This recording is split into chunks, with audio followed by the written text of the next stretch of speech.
23 children were found locked inside the basement of a Georgia plantation in 1864. All of them shared the same striking features: pronounced cheekbones, pale green eyes, and auburn hair threaded with gold. When Union soldiers pried open the rusted iron doors beneath Thornhill Estate in Burke County, they discovered the children huddled together in complete darkness, some no older than 4, others nearing adolescence.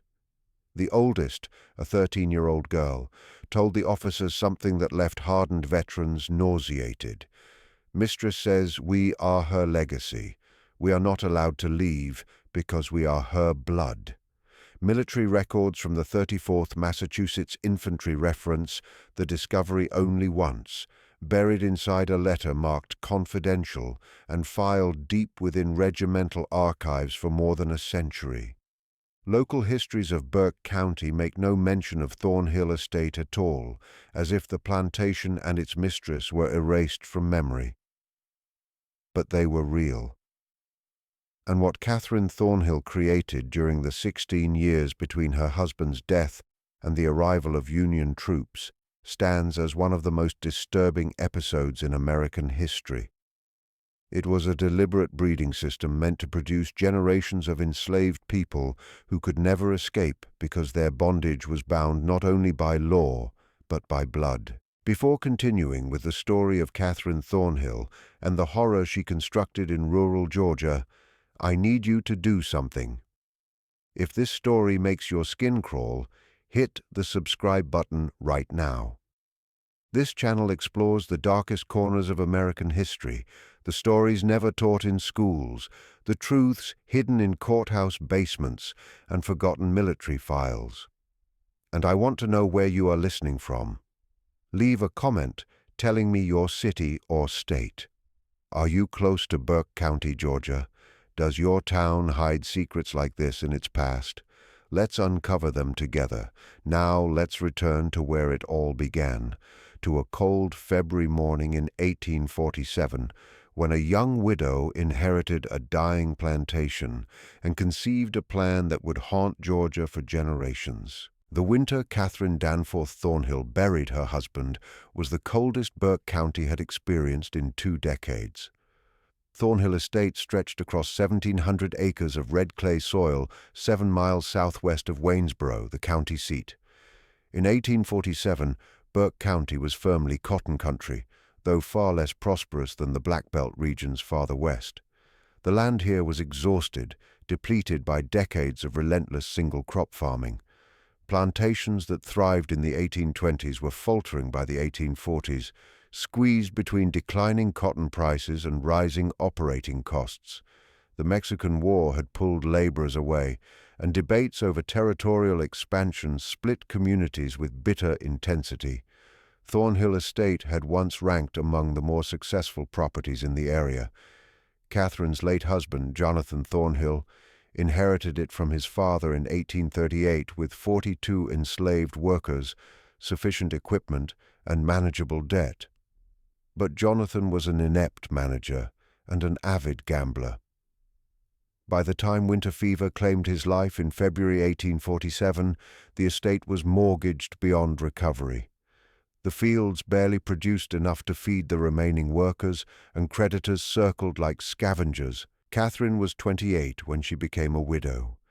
She had married Jonathan at 19, a calculated union arranged by her father, Theodore Danforth, a prominent Augusta merchant. The Danforths were old Georgia money, descended from settlers who arrived in the 1730s. Catherine had been educated by private tutors, spoke French reasonably well, and was raised with the expectation of managing a large household. What she had not anticipated was inheriting a failing plantation, burdened with debt, and a 16-year-old stepson who regarded her with open resentment. Richard Thornhill was Jonathan's son from his first marriage. His mother died giving birth in 1831, and Jonathan remarried 5 years later. Richard never accepted Catherine, seeing her as an intruder who replaced his real mother. He was quiet, withdrawn, and bookish, spending long hours in the estate's small library, avoiding both his stepmother and plantation work. Catherine considered him weak, impractical, and dangerously sentimental toward the enslaved workers. He once suggested they should be taught to read, an idea so threatening that Catherine forbade him from ever speaking of it again. The plantation itself reflected its decline. The main house was a two-story whitewashed brick structure with 6 columns across the front portico, built in 1805 in the Federal style. Paint peeled from the window frames, and the roof leaked in several places. Inside, the furniture was a mixture of inherited family pieces and cheap replacements, bought after the originals were sold to cover gambling debts. Behind the house stood the kitchen, smokehouse, dairy, and overseer's cottage, all in similar disrepair. Beyond a line of live oaks draped in Spanish moss were the quarters where the enslaved population lived. In 1847, only 31 people remained on the property, 11 men, 13 women, and 7 children. 16 others had been sold off over the previous 3 years to satisfy creditors. Those who remained knew more sales were coming. Fear settled over the quarters like fog along the Savannah River. Catherine spent the first month after Jonathan's death in a state of controlled rage. She met with the estate's lawyer, Ambrose Talbot, who outlined her options bluntly. She could sell the property and the remaining enslaved workers to clear the debts and possibly live modestly in Augusta under her father's roof, or attempt to make the plantation profitable again, which Talbot considered unlikely given the market and depleted resources. Neither option was acceptable to Catherine. Returning to Augusta meant admitting failure, living as a dependent widow, forever marked as the woman who lost her inheritance. Yet she also understood that conventional plantation management would not save Thornhill Estate. The land was worn out, the equipment outdated, and the remaining workforce too small to be profitable. She had no money to buy more labor. It was during one of those sleepless nights, poring over account books by candlelight, that Catherine formed her plan. The idea emerged with ruthless clarity. If she could not afford to purchase workers, she would produce them, but not in the disorganized way most plantations allowed, offering small incentives and waiting years for children to mature. Catherine envisioned something far more controlled.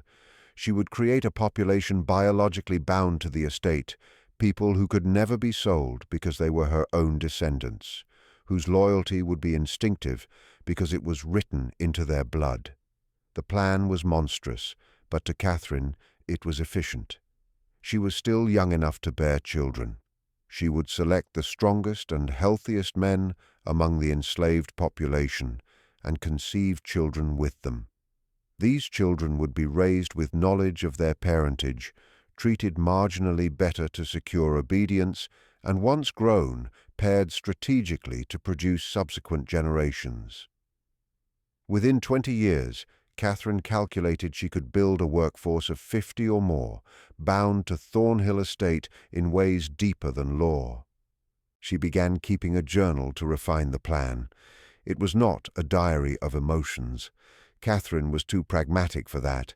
She called it her cultivation record, filled with calculations, observations, and projections. She wrote in a simple substitution cipher, replacing critical words with harmless agricultural terms. Children became seedlings. Selected men became rootstock. Pregnancies were plantings. The pages were covered with diagrams resembling livestock breeding charts, because that was precisely how she viewed it. Her first selection was a man named Isaac, 24 years old, born on the plantation, known for physical strength and steady disposition. She summoned him to the main house one March evening in 1847 after the others had retired. What occurred was recorded only as first planting completed with rootstock 1, weather clear and mild. She summoned him again weeks later, and again before month's end.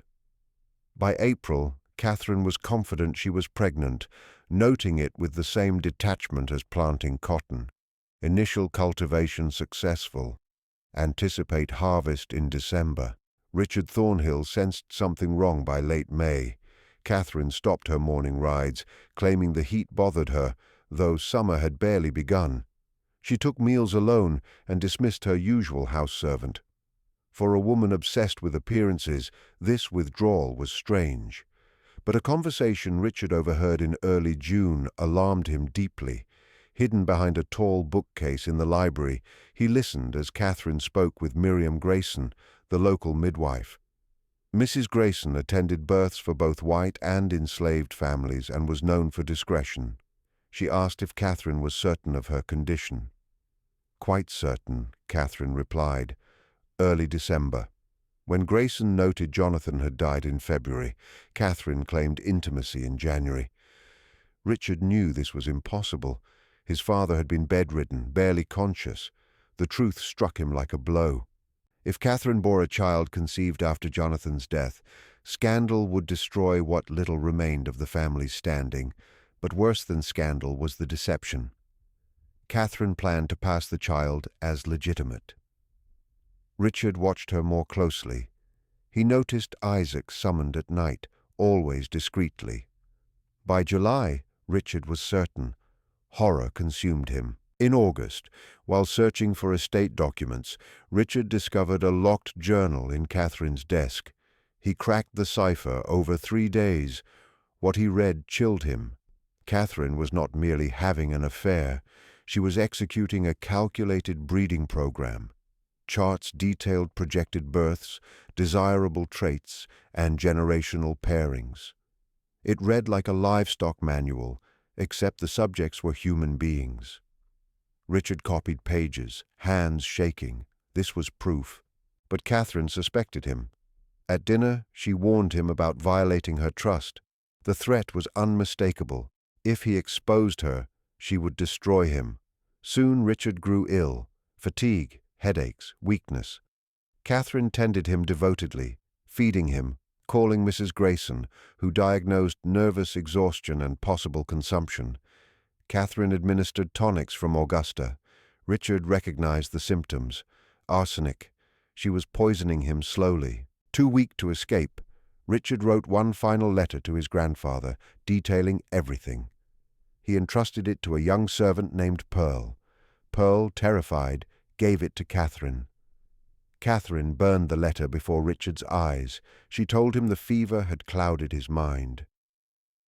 Richard Thornhill died December 3, 1847, 3 weeks before his 17th birthday. The cause was recorded as consumption. 4 days later, Catherine gave birth to a son. She named him Jonathan, Samuel, with whom Ruth had formed a genuine emotional bond. Catherine ordered Mrs. Grayson to end the pregnancy at once. Ruth fled. She managed to run nearly 4 miles into the pine woods southwest of the plantation before the overseer's dogs caught her scent. She was dragged back to Thornhill Estate, restrained by 2 men, while Mrs. Grayson forcibly administered the abortive compounds. Ruth survived the procedure physically, but something essential inside her fractured. Afterward, she worked without expression, spoke only when required, and died 2 years later during a fever outbreak that swept through the quarters. She was 24 years old. Ruth's suffering was not an isolated case. By 1856, Catherine's program had produced 7 of her own children, all raised in a strange in-between existence. Legally, they were enslaved. Catherine had registered them as such in county records, listing them as children born to enslaved women on the property, granting her legal ownership. In practice, however, they lived in the main house, wore respectable clothing, ate better food than other enslaved children, and received informal instruction directly from Catherine. Jonathan, the eldest, was 8 years old in 1856. He was quiet and solemn, bearing Catherine's features unmistakably. The same green eyes, the same auburn hair, the same sharp lines of the face. He had no memory of his biological father, Isaac, who had been sold to an Alabama plantation in 1849. Once Isaac's role was complete, Catherine found his presence inconvenient. The proceeds from his sale helped reduce lingering debts. The younger children were told nothing of their origins. Catherine claimed they were unfortunate orphans taken into her household out of Christian mercy. She taught them to read and write, an illegal act in Georgia where enslaved literacy was prohibited by law. Catherine was confident no outsider would ever enter her home closely enough to discover the truth. She was shaping them, preparing them for what came next. That next phase required time.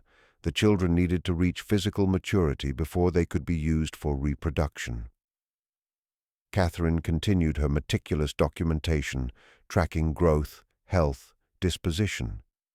She noted who showed strength, who showed intelligence, who showed obedience. She planned unions years in advance. Meanwhile, she continued having children. 3 more were born between 1854 and 1856. 2 sons, William and Henry, and a daughter, Caroline. Each child had a different father, carefully chosen from the enslaved men. Catherine's standards were coldly practical. Good health, strength, sound teeth, clear vision, no visible defects. Character meant nothing to her. The men were genetic resources, nothing more. The men had no choice. When summoned to the main house, they came, knowing refusal meant punishment or sale. Some understood that Catherine's children were biologically theirs, even as those children would grow up believing Catherine was their benefactor. The psychological cruelty was immense. They became fathers without acknowledgement, without protection, without hope. One man named Thomas was summoned in 1855. He was 26, married to a woman named Hannah, who was pregnant with their first child. When Thomas attempted to refuse, the overseer, Virgil Kane, ordered him whipped before the assembled enslaved population. 39 lashes scarred his back permanently. Catherine then had him brought to the main house anyway. Thomas complied. He never spoke of it. Hannah never asked. Some truths were too corrosive to voice. By 1856, Thornhill Estate appeared ordinary on the surface, but beneath that surface it was structured entirely around Catherine's logic. There were field hands, about 20 adults and their children laboring under supervision. There were house servants, 3 women and 1 elderly man. And there were Catherine's special children, 10 by that year, ranging from infancy to 8 years old. These children existed in an unnatural position. The others resented them for their privileges and feared what they represented. Everyone in the quarters sensed what was happening. They lacked formal language for it, but they recognized patterns. They saw Catherine measuring the children, recording details, locking away her journals. They waited with dread for the day these children grew older. Catherine had made her intentions clear enough. These children were being raised to produce the next generation. They were tools in a plan designed to create a workforce that could never leave, never be sold, because they were bound to her by blood. It was horror disguised as progress. The isolation of rural Georgia in the 1850s allowed Catherine to pursue her vision unchecked. The only potential threat was lawyer Ambrose Talbot in Waynesboro, who handled estate records. But Talbot valued profitable clients. By 1856, Thornhill was becoming profitable. Cotton yields increased. The workforce expanded without purchase costs. Debts shrank. Talbot asked no questions because Catherine's success benefited him. Distance helped maintain secrecy. Thornhill lay 7 miles from Waynesboro, accessible by a rough road often impassable in winter. Neighbors were scarce. Catherine discouraged visitors. When she did interact with others, she presented herself as a respectable widow managing her property with discipline and virtue. No one imagined the system hidden behind the brick walls and oak trees. And even if they had, would they have cared? Georgia was already a society built on human exploitation. Catherine's system was colder, more calculated, but not entirely foreign. She had simply carried the logic of slavery to its most grotesque extreme. Change was coming, though few in 1856 foresaw its scale. Tensions rose across Georgia. Violence in Kansas was whispered about. The election of 1856 resolved nothing. Catherine ignored politics.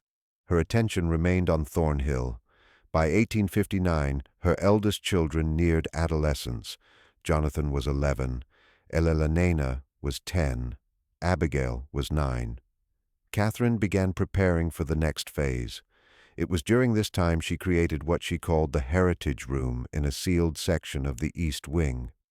She told servants it was for family records. In truth, it was a shrine to her program. The room had no windows, lit by oil lamps. Shelves held coded journals, 3 leather-bound volumes by 1859, detailing every birth and plan. Small glass vials contained locks of hair from each child, labeled and organized by generation. On a central table, Catherine drew elaborate family trees showing future pairings and predicted traits: strength, intelligence, compliance. It resembled breeding charts for animals, except the names were human.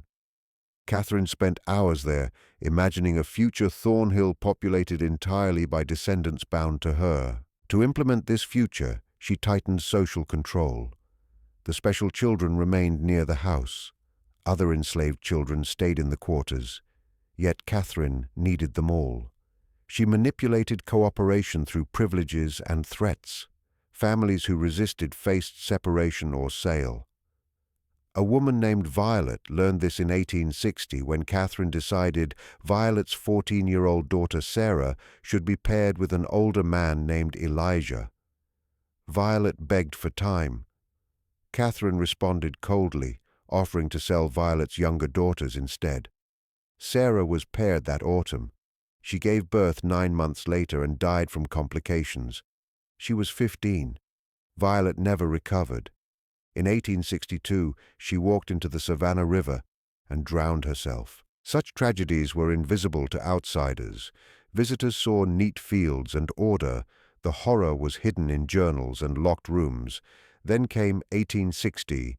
Lincoln was elected. Secession followed. Georgia left the Union in January 1861. War began at Fort Sumter. Many believed it would be brief. It was not. Men marched off. Many never returned. The war disrupted Catherine's control. Virgil Kane enlisted and died in 1862. His replacement was less brutal, less effective. News filtered through enslaved networks. Rumors of freedom spread. Catherine tightened restrictions, increased rations slightly, and accelerated pairings. Jonathan turned 15 in December 1862. Catherine decided he was ready. She selected Rachel, 16, and arranged a mock marriage in the main house. Jonathan accepted without understanding. Rachel said nothing, but the quarters watched. Rage quietly built. By 1863, Confederate losses mounted.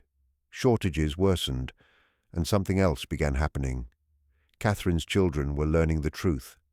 Elelena, now 14, discovered a journal Catherine left unlocked.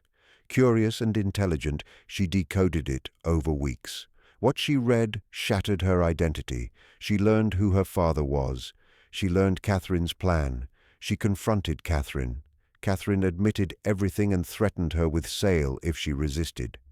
Elelena submitted outwardly but shared the truth quietly with her siblings. Jonathan, deeply indoctrinated, defended Catherine. Abigail and Margaret understood immediately.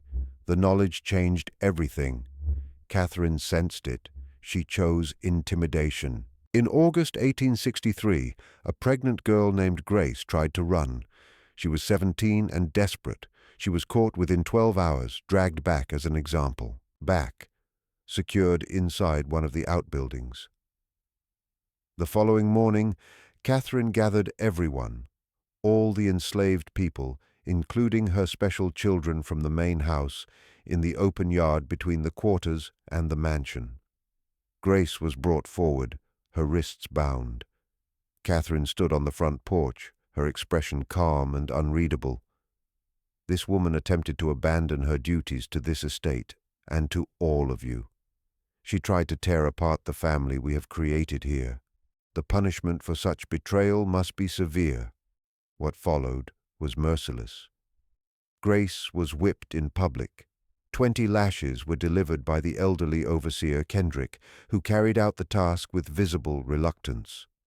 Catherine forced all the children to watch, including her own biological offspring. The message was unmistakable. This is what happens to those who attempt to leave. But Catherine misjudged the effect. The public punishment did not terrify the enslaved people into obedience. Instead, it made something painfully clear.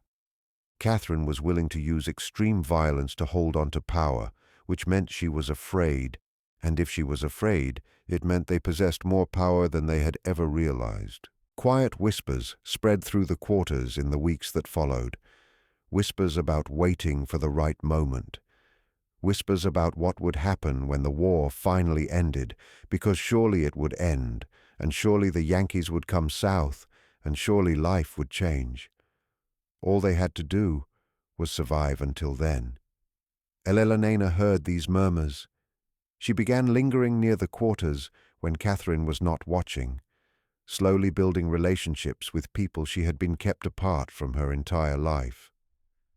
She learned truths Catherine had never shared, about her father Thomas, about the other men Catherine had used, about the women who had been destroyed or broken by the program. One evening in October, Elena met with a group of older enslaved women in the woods beyond the quarters. They sat in a rough circle beneath the darkness, voices low. A woman named Hope, in her 40s, looked at Elena with a mixture of pity and respect. "Your mama thinks she created something special here," Hope said quietly. "Thinks she built a family. But all she really built is people who hate her in ways she can't even imagine." "What happens when the war ends?" Elena asked. "Depends who wins," Hope replied. "Yankees win, we're free. Confederates win, things stay the same or get worse. But either way, your mama can't keep doing what she's been doing. Too many people know. Too many people angry. Something has to break." "What if we made it break?" Elena asked. The women stared at her. Hope leaned forward. "What are you saying, child? What if we don't wait for the war to end? What if we end this ourselves?" The idea hung heavy in the air, dangerous and intoxicating. A younger woman named Anna spoke. "Are you talking about running, taking everyone and running, or fighting?" "There's only Mrs. Catherine and old Mr. Kendrick," Elena said. "There are 40 of us, and half are children." Hope shook her head. "And where would we go? Confederates catch runaways. They kill us or sell us farther south. And you. Do you think they'll see you as one of us or one of them?" The question cut deep because Elena didn't know the answer. She was Catherine's daughter. She had grown up in the main house. She could read and write. Her skin was lighter than most of the people in the quarters. Would they truly accept her if things turned violent? Before she could answer, footsteps crashed through the underbrush. Everyone scattered, dissolving into the darkness. Elena ran back toward the main house, her heart racing, fearing someone had overheard, fearing Catherine would discover everything, fearing collapse was imminent, but no punishment came. The next day passed quietly, and the one after that as well. They had escaped detection, yet the seed had been planted. The idea that they did not have to wait passively for outside forces to free them, that they could act on their own, began spreading through the quarters like an illness. Catherine sensed the shift, but could not locate its source. She increased surveillance, ordered Kendrick to patrol at night, tightened restrictions even further. The tension at Thornhill Estate thickened week by week, like a storm gathering on the horizon, dark clouds building, the air charged, everyone waiting for the strike. The breaking point arrived in March of 1864, but not as anyone expected. A Confederate cavalry unit passed through Burke County, requisitioning supplies from plantations, food, horses, cloth, anything useful for the war. Catherine had no choice but to comply. She surrendered corn, preserved meat, and 2 of her best horses. The soldiers stayed one night, camped beyond the quarters, and left at dawn. Their presence left consequences behind. The soldiers spoke openly about the war, and the news was grim for the Confederacy. Sherman was moving through Georgia. Union forces were closing in from multiple directions. Some soldiers spoke as if defeat was inevitable, talking about going home, about how the fight could not last much longer. The enslaved people at Thornhill heard every word. Hope surged through the quarters. Freedom was coming. Maybe months, maybe weeks, but it was coming. All they had to do was endure a little longer. Catherine sensed that hope and was terrified by it. If the Confederacy fell, if emancipation came, everything she had built would collapse. Her special children would leave.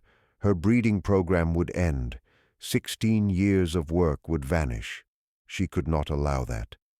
On the night of March 17, 1864, Catherine gathered her biological children inside the main house: Jonathan, Elelena, Abigail, Margaret, Samuel, William, Henry, Caroline, and the 3 youngest infants. 11 children in total, ranging from 16 years old to 6 months. "Things are going to change very soon," Catherine told them, her voice controlled, her eyes intense. "The war may end badly for us. The Yankees may come. There may be attempts to take you away from me, to destroy our family. I will not allow that to happen." Elelena felt cold fear slide down her spine. "What are you planning?" she asked. "We're going to secure our future," Catherine said. "Tonight." She led them to the heritage room in the East Wing, the room none of them except Jonathan had ever been allowed to enter. Catherine lit the oil lamps, revealing the shelves of journals, the glass vials of hair, the intricate family trees pinned to the walls. "This is our legacy," Catherine said. "This is what we built, and no one will take it from us." From a locked cabinet she removed a small wooden box. Inside were several glass bottles filled with clear liquid. "This medicine is called laudanum," she explained. "In small doses it eases pain. In larger doses it brings eternal peace." Abigail gasped. "You want to poison us." "I want to protect you," Catherine snapped, desperation edging her voice. "If the Yankees come and free the others, where will you go? You're not white enough to live in white society. You're not fully black in their eyes either. You'll belong nowhere. Is that better than staying here, staying together, staying with me?" "Yes," Elelena said firmly. "Anything is better than this." Catherine's face hardened. "You are too young to understand. All of you are. But I am your mother, and I know what's best." She moved toward the bottles, but Jonathan stepped in front of her. He was 16 now, nearly her height, and something in him had shifted. "No," he said quietly. "Jonathan, don't be foolish. You understand the plan. You always did." "I understood what you told me," Jonathan replied. "But Elelena showed me the journals. I read what you wrote about us, about Father Isaac, about Father Thomas, about all of them. I know what you did. I know what you are. I am your mother." "You're a monster," Jonathan said, his voice breaking. Catherine slapped him, the sound cracking through the room. "How dare you? After all I've given you." "You sacrificed nothing," Elelena said, stepping beside Jonathan. "You used people. You destroyed them. You destroyed us." Catherine looked at her children and truly saw them, perhaps for the first time. They were united against her. Even the youngest sensed the confrontation and stood with their older siblings. She had lost them. In that moment, Catherine made a final, desperate choice. If she could not keep her children, if they would reject her and dismantle everything she had built, then she would at least preserve the record of her achievement. Future generations would know what Catherine Thornhill created, even if it failed. She grabbed the journals, the charts, the vials of hair, clutching them to her chest. "You think you can escape me. You think you can pretend none of this happened. These records will survive. They'll prove I was right." She shoved past her children and fled the room, carrying the evidence of her crimes. Jonathan and Elelonena chased her, but Catherine was faster, driven by frantic energy. She ran through the main house, out the front door, across the yard toward the quarters. What happened next depends on who told the story. Accounts later conflicted, shaped by trauma and perspective. What is certain is that Catherine reached the quarters with her journals and specimens. What is certain is that the enslaved people, roused by the noise, emerged from their cabins to see the woman who had tormented them for 16 years running toward them in the dark, clutching proof of her atrocities. What is certain is that someone, perhaps Hope, perhaps one of the men, perhaps several people together, decided this was the moment. This was the end. Catherine Thornhill vanished that night. Her journals were found scattered in the mud, pages torn, soaked, the vials shattered, the charts burned. Catherine herself was gone. Jonathan and Elelonena reached the quarters minutes later to chaos, people shouting, running, the bitter smell of smoke from burning papers, but no Catherine. "Where is she?" Jonathan demanded. Hope looked at him with an unreadable expression. "Gone. That's all you need to know. She's gone, and she ain't coming back. What did you do to her? What she had coming?" Hope said simply. "Now you got a choice. You can raise hell about your mama, or you can understand justice got done and let it rest." Jonathan looked at Elelonena. Pale, shaken, she nodded. "Let it rest," she whispered. The next morning, Catherine Thornhill was reported missing. Old Kendrick searched the property but found nothing. The sheriff from Waynesboro investigated and concluded Catherine likely fled in fear of approaching Union forces, a reasonable assumption given the war. No one from the quarters spoke. Jonathan and Elelonena said nothing. Officially, Catherine Thornhill disappeared on March 17, 1864, and was never seen again. But everyone at Thornhill knew the truth. Catherine was killed that night. Her body was hidden somewhere on the plantation's 1,700 acres. Her children chose to let her killers go unpunished because they understood she had earned her fate. The war ended 14 months later. Sherman's army passed north of Burke County. The Confederacy collapsed in April 1865. Freedom came through occupation, law, and the collapse of bondage itself. At Thornhill, the transition was chaotic. Jonathan had a tenuous claim to the land, legally enslaved yet Catherine's heir. Lawyer Talbot tried to untangle it and failed. The estate fell into limbo. Most freed people left within weeks, scattering across Georgia and beyond. Some stayed briefly. Hope remained to help organize those with nowhere else to go. Thomas stayed too, finally able to acknowledge Elelonena as his daughter. They spoke once about Catherine, then never again. The pain was too deep. Elelonena stayed until 1867, learning how to live as a free person, though the damage never fully healed. She moved to Savannah, worked as a seamstress, married a carpenter named William Foster, never had children, and never spoke publicly of her past. She died in 1903. Jonathan stayed longer, trying to work the land, but by 1869 he left, drifting west under another name. He died in 1891. Among his possessions was a small notebook repeating one line: "I did not choose this." Thornhill decayed. The house burned partially in 1871. The land was seized for taxes and sold in 1878. In 1871, a well driller uncovered a skeleton 30 feet underground. A woman, likely from the 1860s. A corroded locket held portraits of a man and a boy. The coroner ruled blunt force trauma. She was buried unnamed, but the black community knew who she was. The truth passed in whispers. Later confessions and letters surfaced. A Union captain wrote of grotesque breeding experiments and chose not to pursue justice, believing it already done. The children freed from Thornhill vanished into history. Some descendants may live today, unaware of their origins. Thornhill is now fields and forest. No marker remains. But the story endures because it reveals not just the cruelty of slavery, but how power turns people into monsters.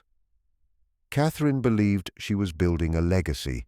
Instead, she was erased by those she tried to erase.